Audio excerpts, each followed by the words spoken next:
ಶಿವಮೊಗ್ಗದಲ್ಲಿ ಪೊಲೀಸರ food patrolling ಮುಂದುವರೆದಿದೆ.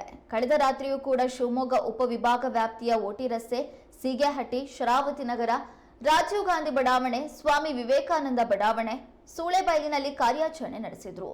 ಇನ್ನು ಶಿವಮೊಗ್ಗ ಬಿ ಉಪವಿಭಾಗ ವ್ಯಾಪ್ತಿಯ ನೆಹರು ನಗರ, ಕುವೆಂಪು ರಸ್ತೆ, ಚನ್ನಪ್ಪ ಬಡಾವಣೆ, ತಿಲಕ್ ನಗರ, ಬೊಮ್ಮನಕಟ್ಟೆ, ರಾಗಿಗುಡ್ಡ, ಚಿಕ್ಕಲ್, ಆಯ್ನೂರು, ಕುಂಸಿ, ಹಾನಹಳ್ಳಿ, ಭದ್ರಾವತಿ ಉಪವಿಭಾಗ ವ್ಯಾಪ್ತಿಯ ಹೊಸ ಸಿದ್ದಾಪುರ, ಸೀಗೆಬಾಗಿ, ಬಾರಂದೂರು, ಅರಳಿಹಳ್ಳಿ, ಜಂಬರ್ಘಟ್ಟ, ಶಿಕಾರಿಪುರ ಉಪವಿಭಾಗ ವ್ಯಾಪ್ತಿಯ ಶಿಕಾರಿಪುರ ಟೌನ್, ಮಾಸೂರು ರಸ್ತೆ, ಕವಿಮನೆ ಗ್ರಾಮ, ಶಿರಾಳಕೊಪ್ಪದ ಹೊಂಡತ್ಕೇರಿ, ಸೊರಬಾದ ಚಿಕ್ಪಾಲಿ, ಆನವಟ್ಟಿ, ಸಾಗರ ಉಪವಿಭಾಗ ವ್ಯಾಪ್ತಿಯ ಸಾಗರ ಟೌನ್, ಗಾಂಧಿನಗರ, ವಿಜಯನಗರ, ಹುಲಿದೇವರಬನ, ಯಡಹಳ್ಳಿ ಮತ್ತು ತೀರ್ಥಹಳ್ಳಿ ಉಪವಿಭಾಗ ವ್ಯಾಪ್ತಿಯ ಕುಶಾವತಿ, ಹೊಸನಗರದ ಮಾರಿಗುಡ್ಡ, ನಗರದ ಚಿಕ್ಕಪೇಟೆ, ಆಗುಂಬೆ, ಬೆಜ್ವಳ್ಳಿ ಮತ್ತು ರಿಪ್ಪನ್ಪೇಟೆಯಲ್ಲಿ ಆಯಾ ಪೊಲೀಸ್ ಉಪಾಧೀಕ್ಷಕರುಗಳ ನೇತೃತ್ವದಲ್ಲಿ ಪೊಲೀಸ್ ನಿರೀಕ್ಷಕರು, ಪೊಲೀಸ್ ಉಪನಿರೀಕ್ಷಕರು ಮತ್ತು ಸಿಬ್ಬಂದಿ ತಂಡಗಳು ಕಾಲ್ನಡಿಗೆಗೆ ವಿಶೇಷ ಗಸ್ತು, ಪಬ್ಲಿಕ್ ನ್ಯೂಸೆನ್ಸ್ ಮಾಡಿದ ಮತ್ತು ಅನುಮಾನಾಸ್ಪದ ವ್ಯಕ್ತಿಗಳ ವಿರುದ್ಧ ಒಟ್ಟು 75 ಲಘು ಪ್ರಕರಣಗಳನ್ನು ದಾಖಲಿಸಿದ್ದಾರೆ.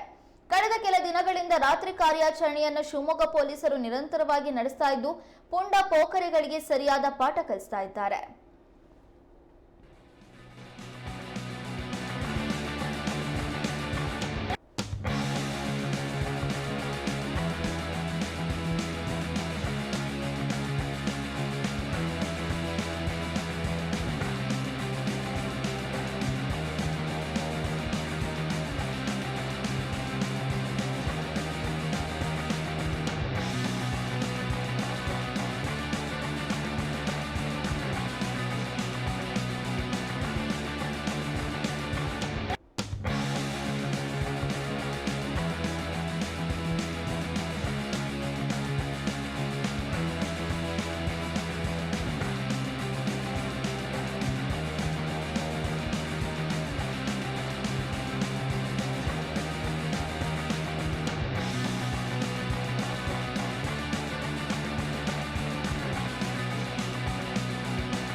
ಸಾರ್ವಜನಿಕರಿಗೆ ತೊಂದರೆ ಕೊಡುವಂತಹ ಪಬ್ಲಿಕ್ ನ್ಯೂಸೆನ್ಸ್ ಕ್ರಿಯೇಟ್ ಮಾಡುವಂತಹ ಜನರಿಗೆ ಪೊಲೀಸರು ಇದೀಗ ಬಿಸಿ ಮುಟ್ಟಿಸ್ತಾ ಇದ್ದಾರೆ.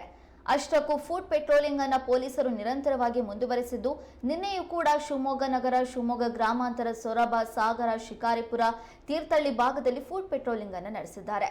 ಶಿವಮೊಗ್ಗ ನಗರದ ಹಲವಾರು ಬಡಾವಣೆಗಳಲ್ಲಿ, ತೀರ್ಥಹಳ್ಳಿಯ ಹಲವಾರು ನಗರಗಳಲ್ಲಿ, ಸೊರಬಾದ ಹಲವಾರು ನಗರಗಳಲ್ಲಿ ಫುಡ್ ಪೆಟ್ರೋಲಿಂಗ್ ಅನ್ನು ನಡೆಸುವ ಮೂಲಕ ಕಾಲ್ನಡಿಗೆಯಲ್ಲಿ ಸಾಗಿ ಪೊಲೀಸರ ತಂಡ ಸಾರ್ವಜನಿಕರಿಗೆ ಎಚ್ಚರಿಕೆ ನೀಡುವ ಕೆಲಸವನ್ನ ಮಾಡಿದ್ದಾರೆ. ಜೊತೆಗೆ ಅಲ್ಲಿ ಅನುಮಾನಾಸ್ಪದವಾಗಿ ಕಂಡುಬರುವಂತಹ ವ್ಯಕ್ತಿಗಳನ್ನ ತಡೆದು ತಪಾಸಣೆಯನ್ನು ನಡೆಸಿ ಅವರೇನಾದ್ರೂ ಪಬ್ಲಿಕ್ ನ್ಯೂಸೆನ್ಸ್ ಕ್ರಿಯೇಟ್ ಮಾಡುವವರಾಗಿದ್ರೆ ಅವರ ವಿರುದ್ಧ ದೂರನ್ನ ದಾಖಲಿಸುವ ಕೆಲಸವನ್ನ ಕೂಡ ಪೊಲೀಸರು ಮಾಡ್ತಿದ್ದಾರೆ.